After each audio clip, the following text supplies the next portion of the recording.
Me, Nice. our Perfect. recording's on. So, hello, my name is Cole Patrick. This is John Scannerato. We're PGY 3, PGY 5 here at Beaumont and Texas Tech. Welcome. We're really happy to have such a big turnout. Excited to talk to you guys about our program. So we're gonna have Dr. Orr, previous chair and program director at Beaumont, start us off. Hey guys, my name's Justin Orr. Just a little bit of background about me. Graduated from the U.S. Military Academy back in 1999. Went to medical school at the University of Chicago. I ended up doing my residency at Brooke Army Medical Center, now called San Antonio Military Medical Center. I don't know how many of you guys on the Zoom meeting tonight are military folks and how many are civilians, but can kind of give you a little taste of both sides of the aisle. I then did my fellowship in foot and ankle lower extremity reconstruction at Duke University. Graduated from there in 2009. Later, I went on and did a second traveling fellowship with the Limb Lengthening and Reconstruction Society. I've been at William Beaumont, Texas Tech now for going on about 15 years. So I got here in late 2008, actually the middle of 2009. I've served as the associate program director for a few years. I then moved on to become the program director for the combined residency program. Gave that job up several years ago and became the chairman. And now, as I'm nearing military retirement here in the next 9 months, I stepped down from that job and handed it over to Dr. Stefan Garcia. I'm a colonel in the United States Army, a clinical associate professor over at Texas Tech, married. My wife is a reservist. She was active duty for many years. She went to USHUS. I see a lot of folks on here who are from USHUS. Got 2 kids that are both in high school. So that's just a little bit about my background. I will tell you, what I really want to tell you guys about this program is just how unique it is. It's the only truly combined civilian DoD program that in the entire United States. We have 5 residents per year, 4 military, 1 civilian. We are currently actively working on increasing that allotment to 4 and 2. So the goal in the next couple of years would be to have 4 military and 2 civilian. The things that I will tell you about this program that make it so unique, I think what is important for any training program, what I call the 3 pillars. And the first of those 3 pillars is case volume. When you graduate, you want to be a competent orthopedic surgeon. You want to be able to handle pretty much anything a general orthopedic surgeon could possibly have thrown at them. And so our residents, when they graduate, are graduating with anywhere between 2,000 and 2,500 cases. And that puts us consistently in the 90th percentile nationwide.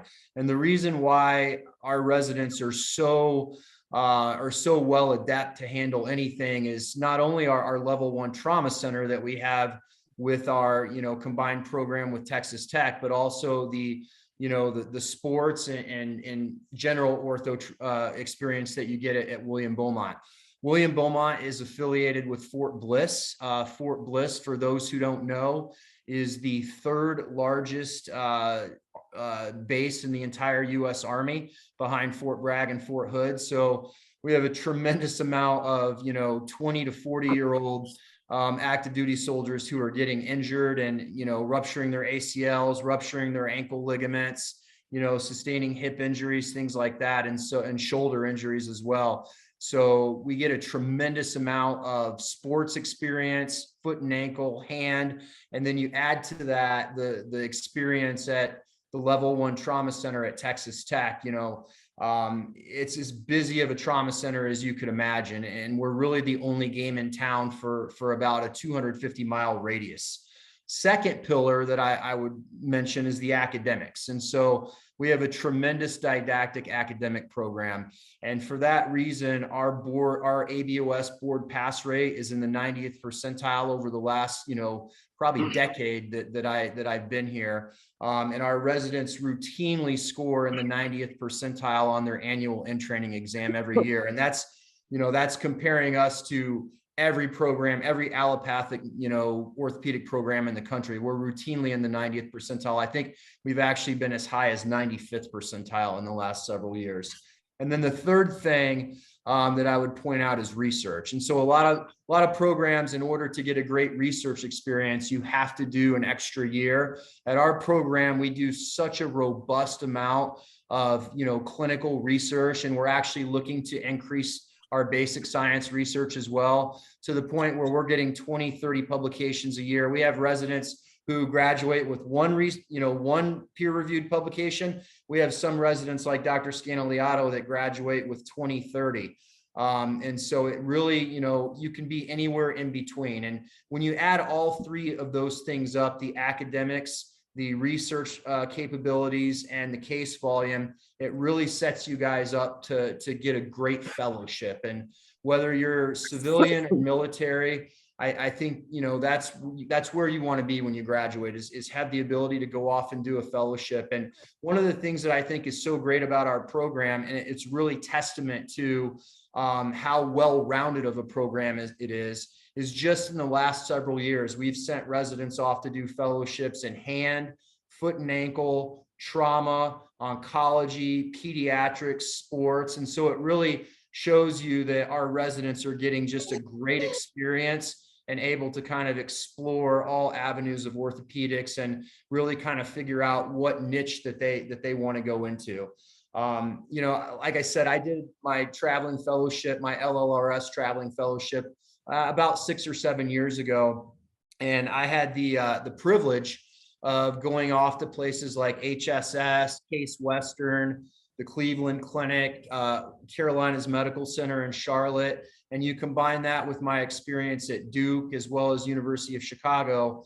I've seen what all the best civilian programs have to offer. And I can tell you that the residents who graduate from this program can hang with any of those places. And I would say our senior level residents are as good as you're going to find in the country. And so that's kind of, my 2 cents about the program. I'm happy to answer any questions offline. My email is actually Justin, JUSTIN _ORR77 at msn.com. You guys can feel free to reach out to me, and I can give you a lot more information offline if you're interested. That's it. Thank you, sir, for that introduction. I appreciate that. And then Dr. Pulfer, our program director, want to say a few words real quick? I would be delighted. I'm Elizabeth Pulfer. I am the current program director at William Beaumont. I don't have a ton to say because Dr. Orr already said just about everything that I was going to say. And if you've already interviewed with me this year, you already know that I would give you that exact same spiel. I will tell you that the OE scores were 94th percentile 3 years ago, not 95th. But then the last 2 years, we have been we were 89th percentile. So we have done excellent for academics, for research, and for case volumes. If you guys have any questions or any concerns, again, you're more than welcome to shoot me an email. I'm on globalelizabeth.m.pulfer, P-O-L-F-E-R, just like golfer, only begins with a P, .mil@health.mil, because we just did the magic migration over to health.mil, not mail.mil, which is lovely. If you're a 4th year, please shoot me an email to interview with me if I haven't already talked to you already. If you're a 3rd year, feel free to reach out as well. Same thing to 1st and 2nd years. But this Zoom is mostly for you guys to talk to the residents to get an idea of what the residency is like.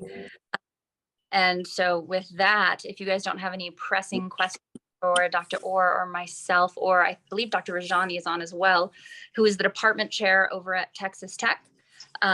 who we are combined with as the combined military civilian program that Dr. Orr talked about. I'm going to pop off actually relatively soon so you guys can ask the residents questions that you might not necessarily want to ask us.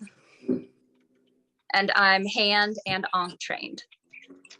Well, thank you both very much for saying those things. Obviously, we feel very strongly about everything Dr. Orr and Dr. Pulver just said. Both John and I are huge advocates of this program. We firmly believe this is the best program in the DoD, and gives us the best opportunity to hit those 3 pillars like Dr. Orr was talking about, and we'll elaborate on that in a few minutes. Dr. Rajani, do you want to say anything real quick, or do you want us just to proceed?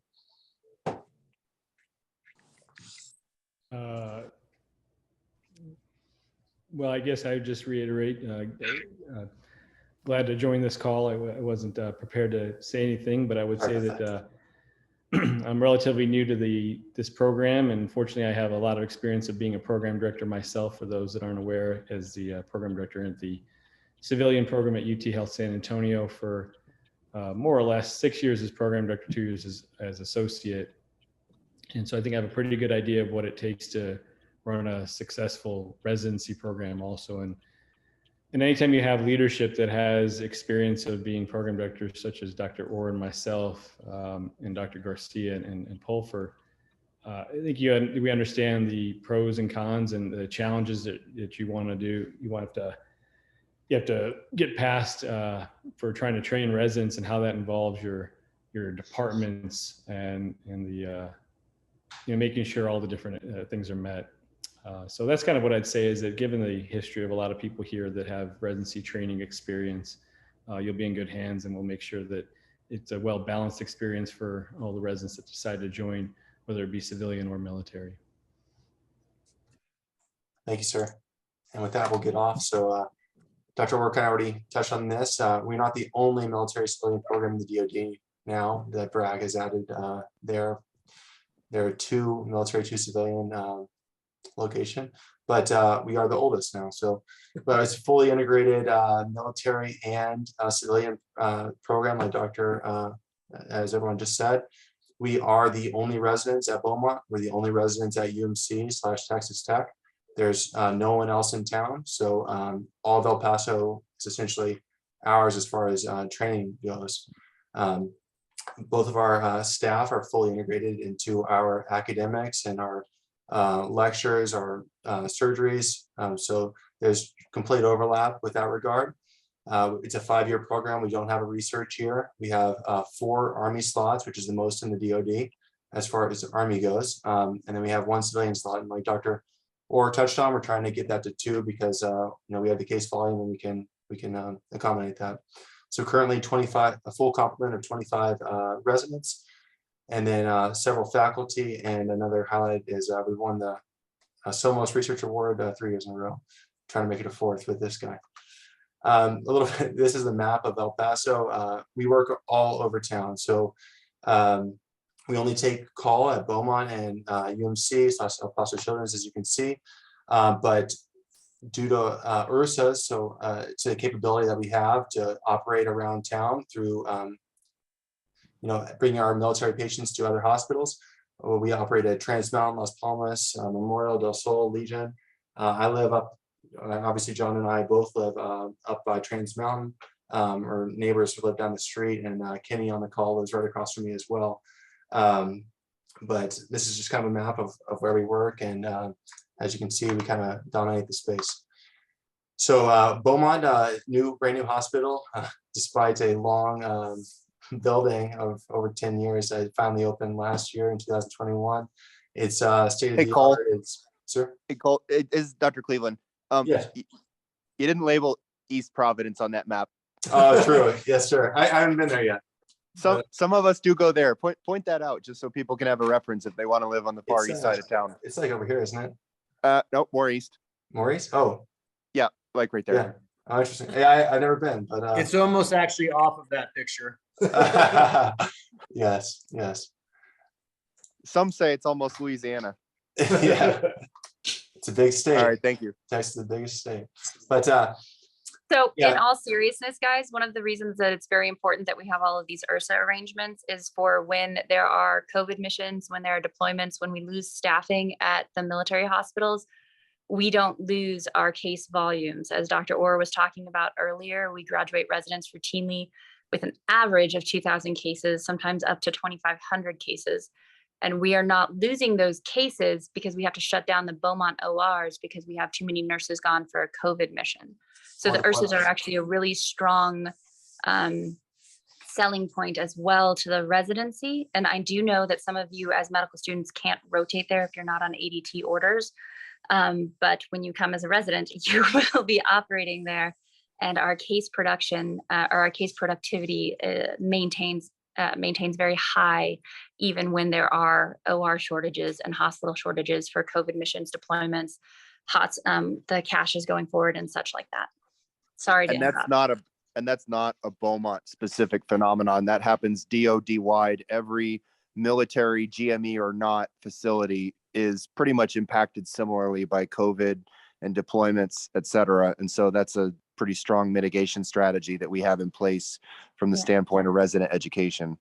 And we're one of the only we are the strongest URSA program, thanks very much to the work of Dr. Orr, Dr. Palace, and Dr. Garcia to make sure we have those URSA capabilities so it does not impact resident education. So that is why we are talking about the URSAs currently.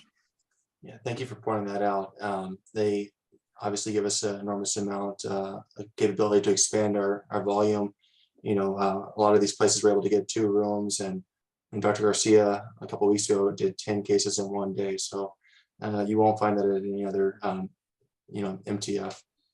But as far as Beaumont goes, we service Fort Bliss, which is one of the largest bases in the country, over 100,000 patients. For the civilians who don't know, it's a young active military population that continues to find their way to injure themselves, and however they find it, whether it be combat, just training, or hand-related injuries, but it provides a constant influx of operative patients. We also have 3 total residency programs. My wife is a general surgeon resident at Beaumont, and we also have internal medicine. So if you're in the couples match department, which we were, that's something to think about. UMC is our downtown trauma center. It's a level 1 trauma center. It's the only level 1 in El Paso, and it has a 270 mile catchment. Tons and tons of patients. We have a uniquely underserved population that tend to find themselves in high energy injuries, such as the border wall, where patients routinely fall 18 to 20 feet. And we end up with fracture dislocations, as you see in this image, and tons of pilons. Probably the pilon capital of the country and the world, which Dr. Orr and Dr. Adler specialize in. And the unique thing about our program is that we have no fellows and we have no dependence on outside rotations for trauma. So UMC is us, we are UMC. Again, no fellows to get in the way of your operative experience. And we don't have to go hours away to get our trauma experience. Even while you're stationed at Beaumont, you will be going down to UMC on the weekend for call shifts, and then you have several month-long rotations down at UMC, which we'll talk about in a little bit. Just to add, I was the first chief to finish their rotation at UMC this year. I just for full transparency, because people always ask about cases and what we do. So this is without fellows. This is straight out of my case log, which I updated after multiple warnings yesterday. But this is a 10-week block. This is only for the ACGME case minimum. So for those on the call who don't know, ACGME tracks 15 or 16 core procedures that they want orthopedic residents to graduate with proficiency in. And we'll show you our PGY5 class true numbers later on in the call or in the talk. But this was my true numbers in a 10-week block where I was the sole or the primary surgeon with an attending supervising, either not scrubbed in or providing guidance when needed or just being there because it's fun to operate. It was 24 hip fractures, 21 ankle fractures, 9 ankle fusions, 23 femur or tibial nails, 10 bicondylar plateaus, and 15 plus pilons. 95% of those were probably with minimal staff assistance outside of just guidance and confirming plans. But we're not bumping elbow to elbow with fellows or double or triple scrubbing with fellows or PGY5s. This was either me walking a 3 through a case or me not scrubbed in with a 3 walking an intern through a case. And again, those are just in a 10-week block, true numbers, and that's just the case minimums. There are a lot of other fractures, proximal humerus fractures, pelvic ring injuries, specific injuries that are acetabular fractures that aren't considered case minimums that obviously bump that number. We're talking 200, 250 plus cases in a 10-week period. Something else from the senior resident point of view that's I think really important as you travel more and more. There are no hand fellows and no neurosurgery fellows. So what that means that if you're interested in hand surgery, we have integrated hand surgeons and orthoplastics capability that we'll go over in a little bit. And there are also no neurosurgery fellows. So we often have residents who are interested in spine who jump in with our wonderful neurosurgeons at UMC, and they get to do some amazing cases and really get involved there. We have no spine coverage responsibilities though. So you're not covering spine call. That's covered by neurosurgery with their attendings, PAs and NPs. We do cover hand call, and we do cover trauma in children. So you get a ton of reps with the bread and butter ortho trauma that we'll go into in a little bit. But from a senior resident point of view, there are case numbers that programs will put out, and it's not a knock to other programs, but they do long distance travel and you get a lot of those numbers. I drive 15 minutes down the street with my home attendings who have worked with me for 5 years, and they know what my capabilities are and aren't. And what that means is that when a bicondylar pilon comes in, they know that the first hour I'm going to be rocking on it. They'll come to, bicondylar plateau, and an hour later they'll check to make sure everything's looking good. Versus some other places, you see maybe one of those every 2 months. So it's a really incredible amount of experience that we get that we'll go into more, but you graduate ready to handle probably anything you could imagine as an orthopedic resident. Yeah, Dr. Ruben Macias graduated last year, and he has several bicondylar plateaus by himself. This is straight out of fellowship as a general, or straight out of the residency as a generalist. Does someone want to say something? Oh, sorry, I thought someone was talking. But thanks, John, for including that. But these are our residents. On the left, you see our interns, and the right, the complement throughout the years. Austin Ferris will be talking a little bit. Him, Kyle, and Tyler plan on being journalists trying to go to the military. Paul Muir is also on the call. He'll be doing a trauma fellowship down in Florida. And John Scaniato right here is going to be doing his shoulder elbow fellowship at Rush. Josh Simpson is applying to trauma, and then Isaac Fernandez is applying to joints. And as you can see in the bottom left, this is our full complement of our trauma team over the last block with Dr. Rajani, minus our night PGY2. And important to note in that picture, we have 3 civilians, 5 military, with no difference in uniforms or how we talk or work with each other. This is not us versus them. We are the UMC team. The UMC team is the Beaumont team. And I think pictures like this really just show the integration and show that, we're not doing this as like a sales pitch, but it's a true combined program. And there's a lot of power in that we'll continue to kind of get into. Absolutely. These are our Beaumont staff. We won't go through all of them, but as you know, we just met Dr. Orr and Dr. Pulfer. Dr. Garcia is a dual fellowship trained sports and peds surgeon who is our chair at the moment. Dr. Purcell, he's a joint surgeon trained out of HSS. He is our APD at the moment. And then you heard from Dr. Rajani. We're very blessed to have him as our chair down at Texas Tech.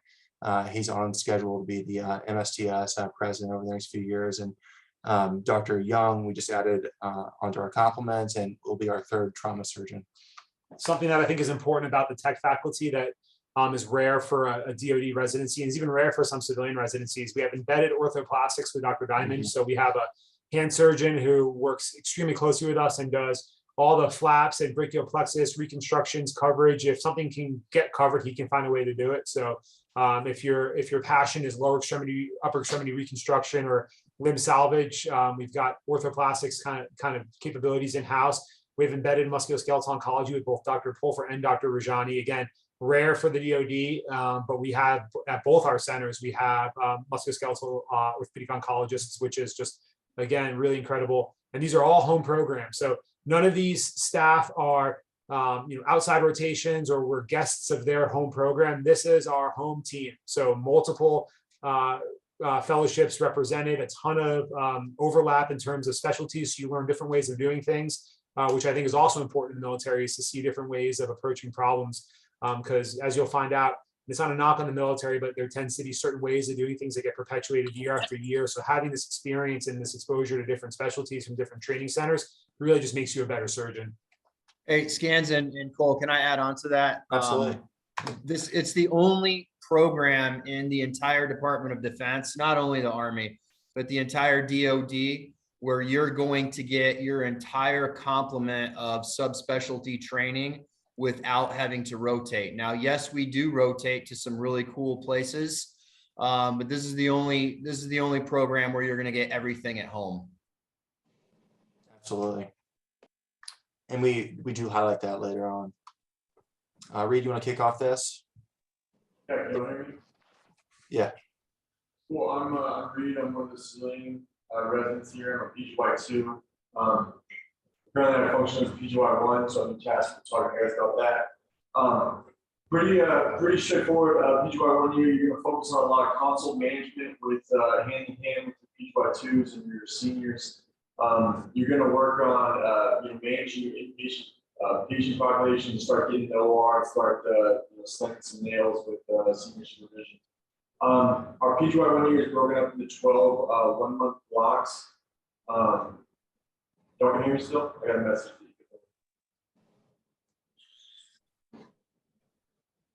Yeah, you're good. You're working now?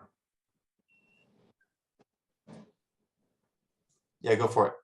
All right. We have 12 one-month blocks. 6 are going to be orthopedic, where you're working with either our joints team, a general team, the trauma team, like you saw before, and then you have a 1-month research block like that Dr. Ward will be productive during that month and the other months. Our 6 mandated non-orthopedic months, like we were kind of speaking to earlier, we try to spin towards a little bit of orthopedics with our plastic surgeon being orthoplastics surgeon. We work with the emergency department here at UMC to kind of get our hands on some consults as well, and work with the musculoskeletal trained radiologists along with general surgery, vascular surgery, and Beaumont. So a pretty good year. You get a lot of hands-on, really preparing for PGY2 year where you're kind of big guy on the block taking care of stuff on your own.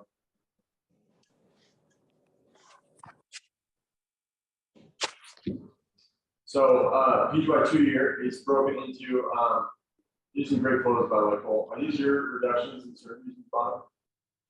It might be. Yeah, very proud of it. You have 5 10-week blocks, which is consistent with the following 4 years after intern year. PGY2 years, you have 2 trauma rotations. Where you're down to UMC for 10 weeks total. Half of that you'll be on nights, half of that you'll be on days. The system we do at UMC to make it a little bit easier is a true night float. So the PGY2 will cover 6 nights out of the week, and then another 2 or 3 will come on for 24 to kind of give you relief for 1 day. And I think that's an incredible system that kind of prevents you from having to take Q3 night call, miss OR days the following day, things like that. So we do a true night float down there at UMC. And then your other 3 rotations that year are hand in general, where you're in a true apprenticeship model, one-on-one with a surgeon, truly learn, the basics and beginnings of how to be a surgeon in the OR on a one-on-one model. And then you're on a sports team with a chief resident, where the chief is learning the intricacies of sports medicine and kind of more bread and butter cases the chief is walking you through the basics of sports medicine. So again, this is the year that you kind of put your big boy shoes on, start taking consults and taking nights on your own. And as you can see in the top right, it can take a toll on you. But a pretty good year. Yeah, it's a great year for personal growth and really learning how to be a good doctor and take care of patients in the emergency department. Just something to add on is the PGY2 is the primary pager holder both at Beaumont and UMC throughout the day, and then we'll talk about call in a little bit. But during the daytime, the PGY2 is their mission to master consult management. So throughout the rest of the years, it's all 5 10-week blocks after PGY2, and you become a real resident. One of our rotations is pediatrics at Utah, and as Dr. Orr mentioned, this is to augment our pediatric experience. We have 3 pediatric surgeons down at UMC, 1 at Beaumont. We don't need the pediatric numbers. It's just another chance for us to expand our experience and get extra cases. We have a oncology slash trauma rotation down at UMC with Dr. Rajani, which I just finished, which is a great rotation.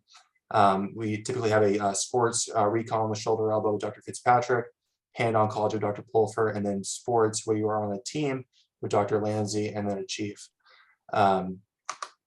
This is a little bit about the Salt Lake rotation. Again, it's 10-week block, and it is to augment our experience. And we do work with the University of Utah and Shriners. It's a great chance if you're going in the winter like I am to explore the mountains, ski a little bit. And John could probably talk a little bit more about this because I've not done it yet. But yeah, and probably I don't know if there's any force who are on. We could probably even give a more accurate feedback or review. But great rotation. I know Logan just got back. Ton of reductions. There would be nights where you have like 4 or 5 peds tibial shaft fractures literally lined up in the emergency department. Really great system. It's just to kind of see some really unique and rare pathology. Their catchment radius is measured in states, not miles, which is pretty insane. And you work hard up there, which is a theme throughout our residency. We pride ourselves on our ability to work hard, but you are 30 or 45 minutes from some of the best snowboarding and skiing in the country, if not the world, whether it's backcountry or inbounds. And a lot of residents go up there, and either in the winter it's snowboard, ski, and in the summer it's mountain bike, hike, trail run, and also just get really, really comfortable with the bread and butter pediatric stuff. absolutely. And you get more exposure to more complicated things like spinal deformity, which we don't necessarily have a ton of but that is planning on changing by bringing in a new surgeon over the next year. PGY4 again, 5 10-week blocks. One block is adult reconstruction, which we'll talk about in a minute, which is our second rotation that is away. And then we do have 2 trauma blocks. So the full complement down at UMC is 1 chief, 2 4s, 1 3, 2 2s, and an intern. And then currently we have Dr. Orr as foot and ankle. Unfortunately, he's retiring, but hopefully we'll be able to keep him on as a rotation as he is staying in town. And then we have a spine rotation with Dr. Cleveland. As you can see down here in the bottom. Unless I hear otherwise, the plan is for me to continue being the rotation as a PGY4. Yeah, I love it. And by the way, that ankle fracture X-ray looks great. That's yours and I know. mine, and I think Tyler Nicholson. Yeah, Who's on the call. That's a good shot. Great shot. And then in the bottom left, you can see this is Matt Wells, nearly a PGY4, and then Claire Green, one of our med students that rotated earlier. And the real goal by the end of residency is to be comfortable with all types of surgery, especially trauma, which we pride ourselves on. But this is him walking her through a basic submedullary nail, and I think it speaks volume. And one of the main reasons why I came here, because I saw the junior residents so proficient in surgery, clinical decision making. I remember vividly a day when I was a med student working with John right here.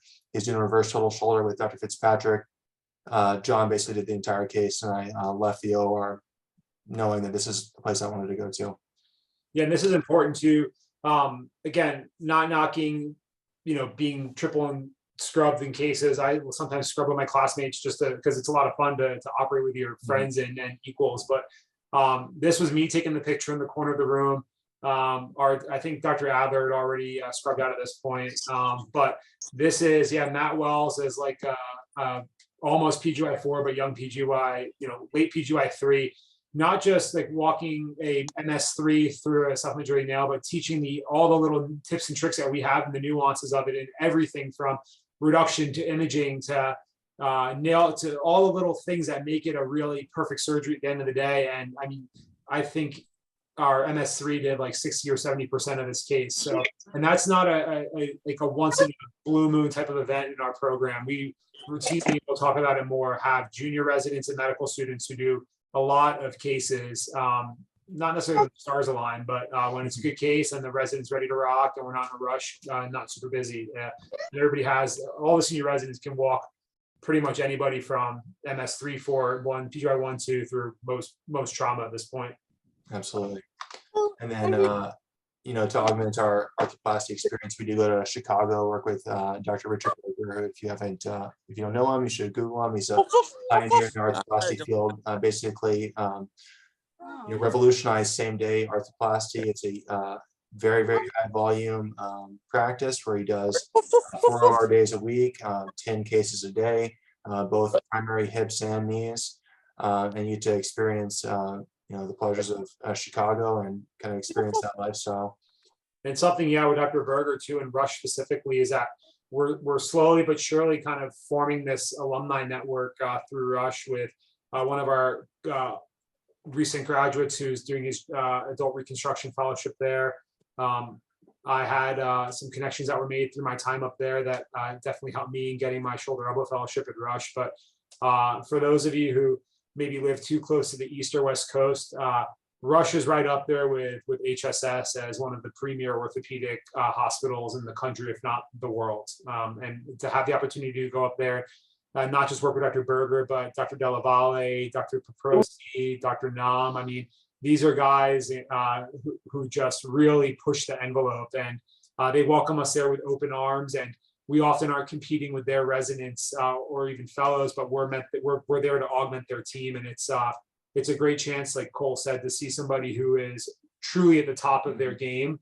And it's everybody who comes back always says that the first time they see Dr. Berger operate, it was like watching like a maestro like paint a picture or play a song. It's just he's really that good, and he loves having us up there. So it's pretty awesome.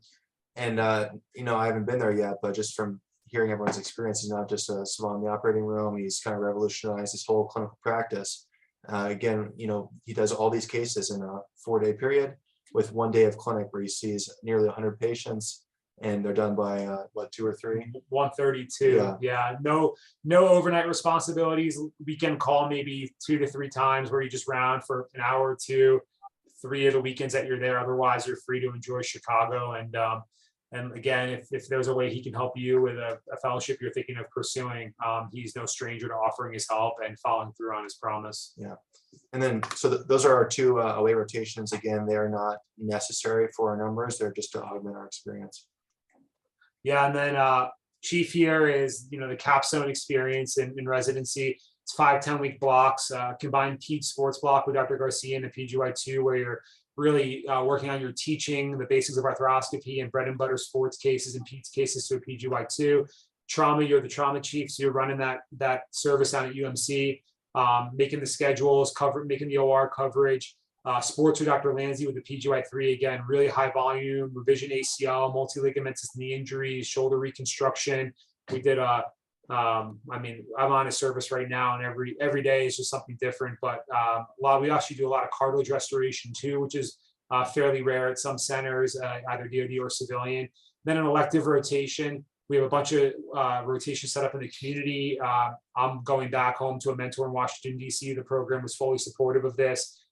So I'm taking a 10-week trip back home just to augment with some things I want to fill in the gaps with. I think it's important for me as a chief to emphasize you're scrubbed as the lead surgeon, making choice of implants and technique for almost everything you do, other than obviously some of the arthroplasty stuff you're going to follow what your attending would prefer. Same thing with like pelvic ring injuries and stuff like that. But for the bread and butter trauma cases, your staff are looking for you to make your decision and make your surgical plan. And we really emphasize that whole planning and executing a plan. It's important also to note we don't travel to outside rotations unless it's desired as a PGY5. So we don't augment or bolster case logs or case volume or meet minimums as a 5. It's just kind of what you want to do to really fill in the gaps. And again, there's no competition with a home program or fellows at any point in your, really throughout our training, other than our 2-way rotations. And even there's really no competition. We're kind of set up on our own little microcosm when we go there. But I don't think I've ever felt like at any point that I had to battle anybody, and nor do I feel like I've ever been wanting for experience or cases. And now October almost of PGY5 year, it's just filling in the gaps and getting not just the basics down, but becoming proficient at a wide range of procedures. Absolutely. And just about our call, we have a junior and senior call. The juniors are PGYs 2s and 3s, and seniors 4s and 5s. Again, we do take a call at both of these centers, UMC and Beaumont. At UMC, again, as Reed said, there's the night float, so they take 6 days of nights essentially per week for a 5-week period. And on the weekend, he or she has relief, and one person does a 24-hour shift on Saturday, and one person does a 12-hour shift on Sunday. It's a great opportunity when we have medical students to really get your hands dirty. I'm sure everyone that's walked through here has done wound closures in the emergency department. Many have done traction pins or splints or reductions, and it's a great time to really get one-on-one experience with them. And then at Beaumont, again, the PGY2 holds the phone during the day, and then at night we have home call Monday through Thursday. We have 10 people available for that call. A few of them are UMC, one's at Salt Lake, so roughly Q5. And then over the weekend we have a power weekend. So from Friday afternoon until Monday morning, one person's on call. And the senior, it's all home call. To back up the junior is assist and oversee medical decision making, and then come in for operative cases. And it says home call for both, but really there's never going to be a weekend day where a senior is not at UMC, at least for the start of the day, because there's always cases to do. And then interns, they assist the juniors at UMC on weekend shifts throughout the entire year, and obviously assist during the day at both Beaumont and UMC for call. It's a real chance for them to develop their console management and operative skills. Austin, if you're on the line, you want to take over? Yeah, hey guys, thanks for having me, Cole. So my name's Austin. I'm one of the military HPSB PGY5s in John's class. I'll kind of be talking about the operative experience. It kind of echoes what we've already discussed, maybe put some numbers to what we discussed.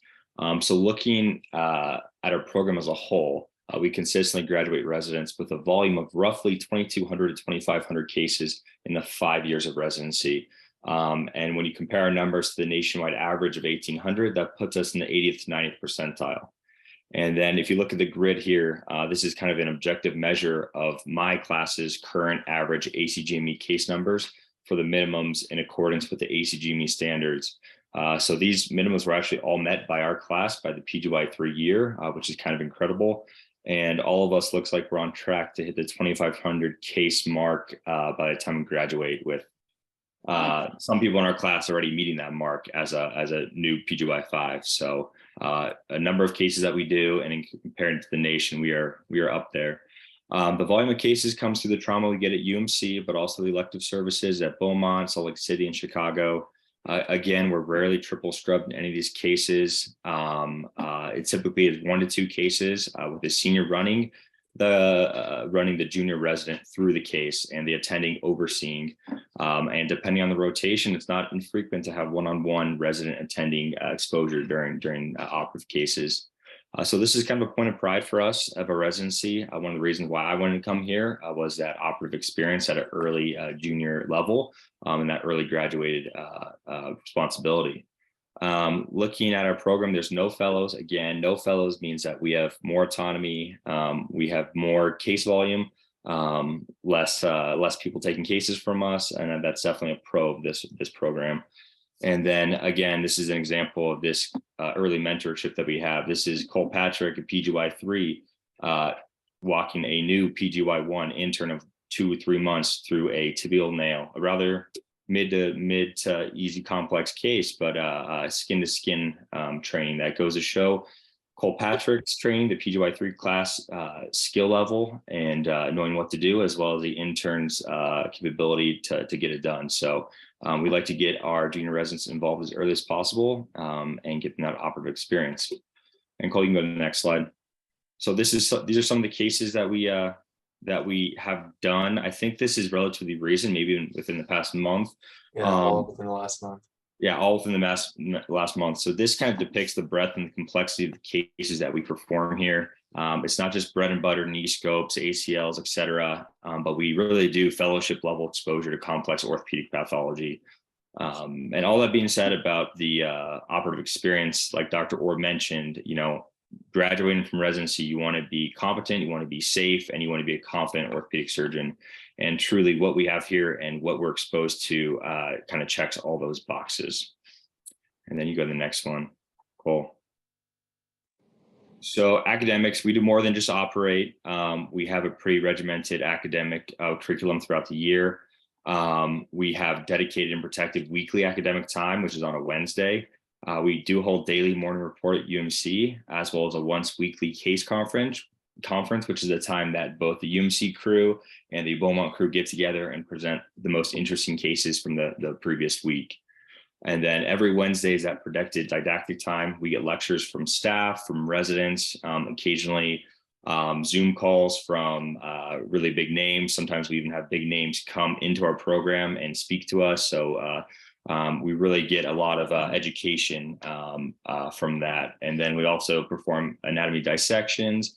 And then this part of the year, we're focused on the orthopedic and training. So we're a little bit more regimented in our academic schedule.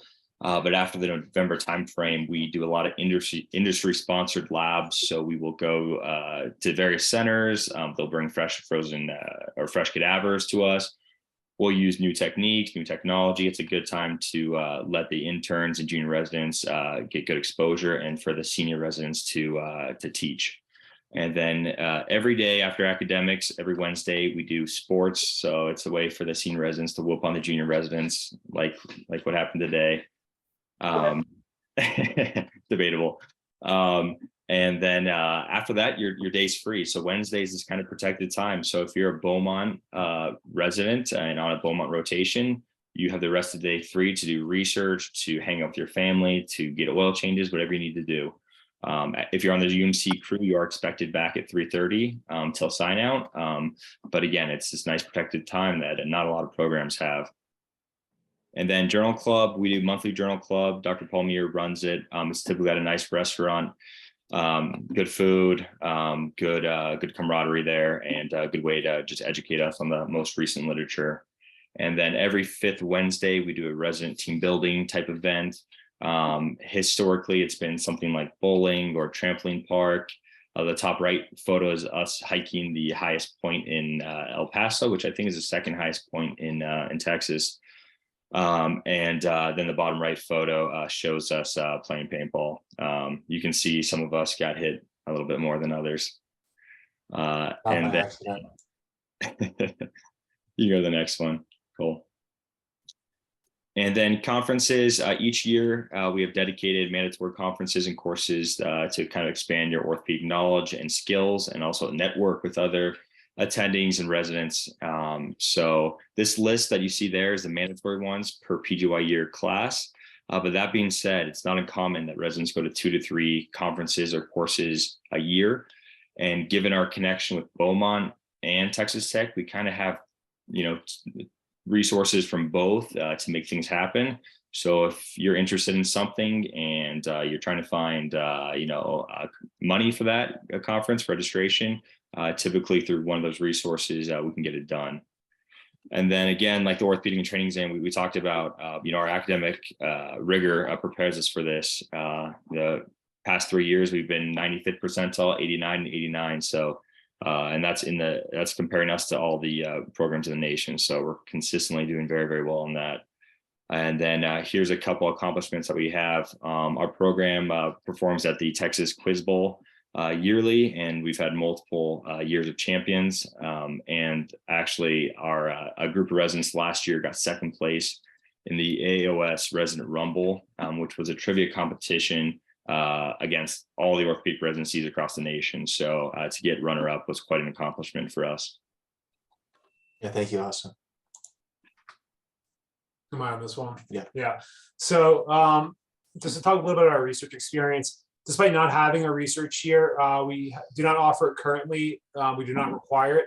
We've won 3 consecutive SOMOS Research Productivity Awards. That's awarded to the most productive residency in the DoD.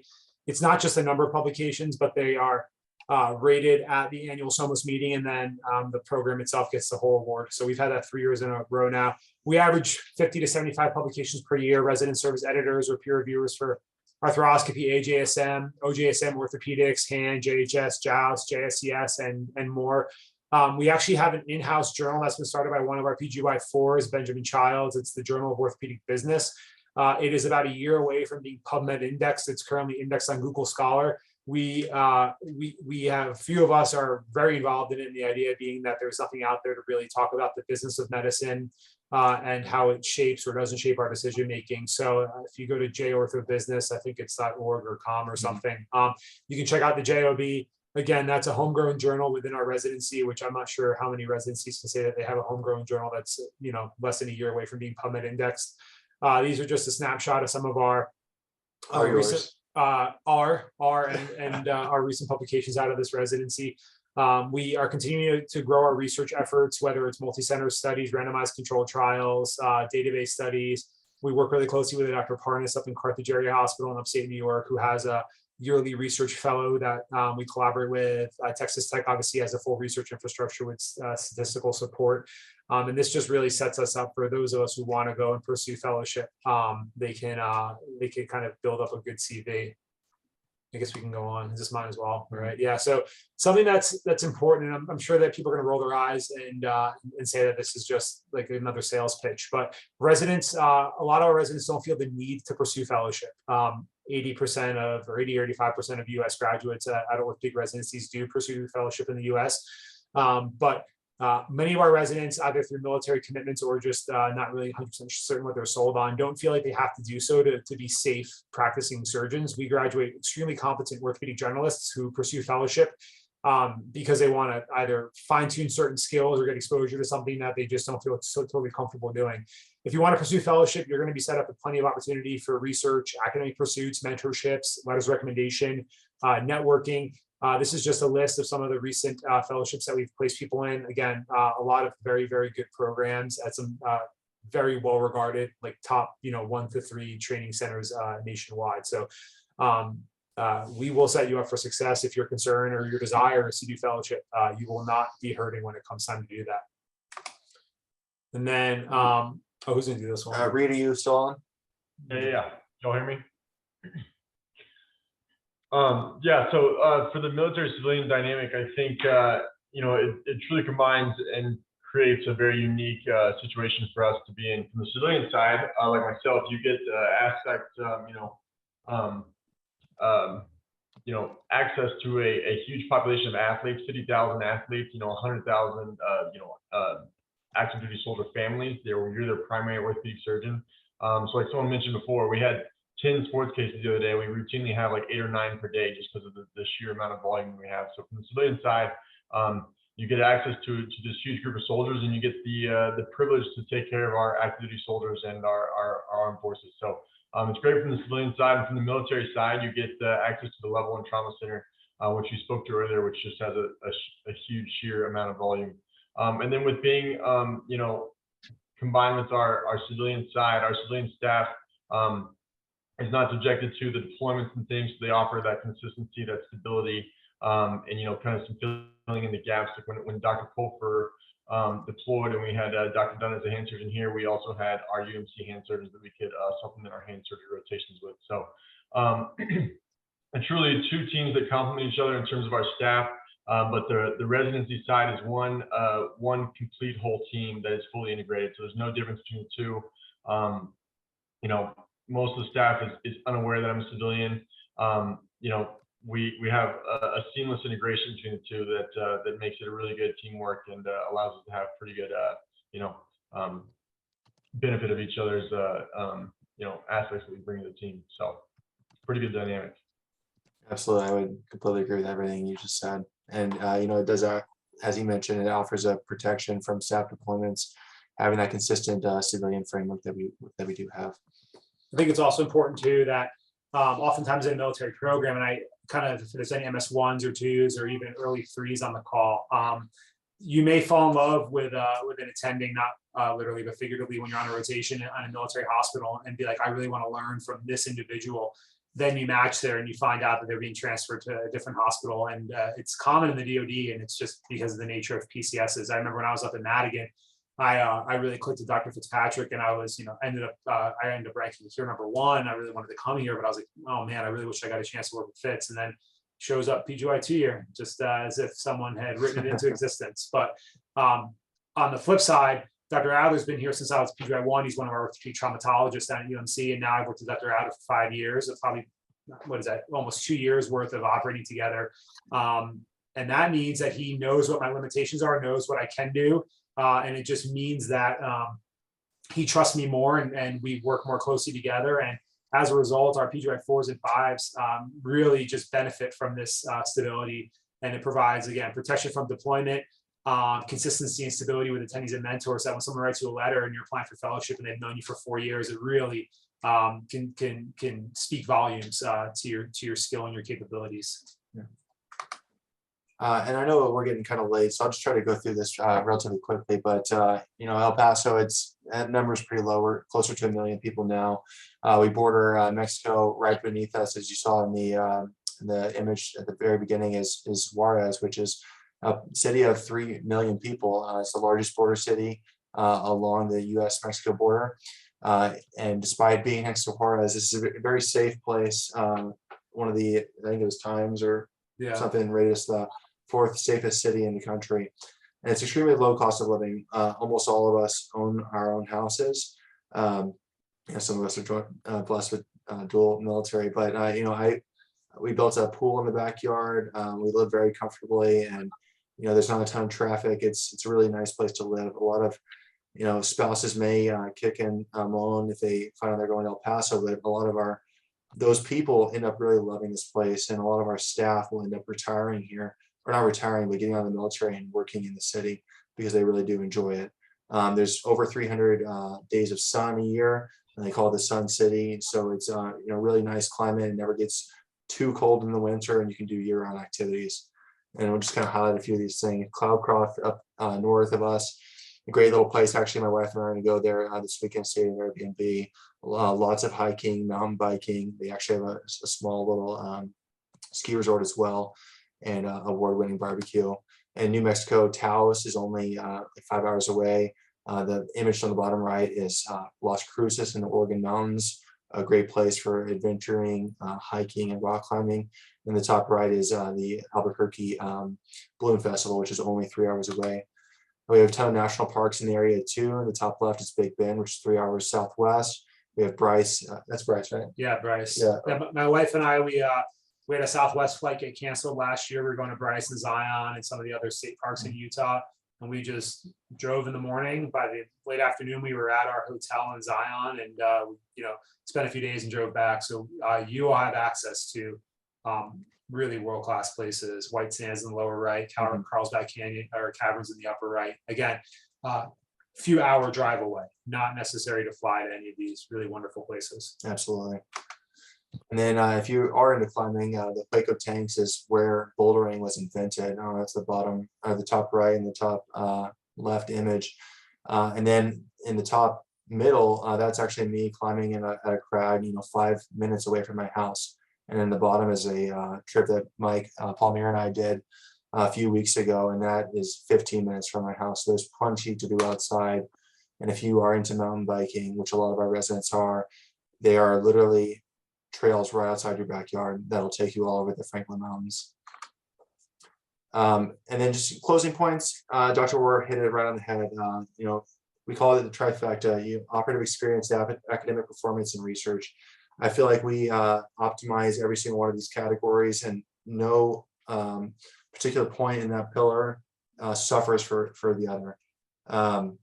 Again, we are a military and a civilian joint program, which has extreme benefits for us. And then you want to wrap it out? Yeah, I think a lot of people have asked me over the years, like, what are we looking for? What do you look for in a medical student? What type of people do we want here? Because you'll go to all the programs and you're not going to get any bad training in the DoD. You're not going to get any bad training in the civilian sector. There's too many checks and balances in place to have terrible training, but there are definitely programs that are a better fit for you. In I think my opinion, I think I echo a lot of my co-residents. We're looking for hard workers, and that's not to say we're going to work you to death, but this is not like a 10 a.m. to 2 p.m. residency where you just kind of sit around the resident room and stare at each other until everybody feels like walking home. We operate a ton. Flip rooms at the civilian hospitals are not uncommon, where you're doing 6 to 10 cases per day. You still are done by 3:30 or 4, but you're getting a first start at 7 a.m. or even earlier, 6:30 sometimes. We're looking for team players. You're going to have people depending on you, and you're going to depend on others. So if you grew up and you loved being part of a team, whether it was sports or business or a club or anything, if you enjoy that feeling of being part of a team, you will fit right in with our group.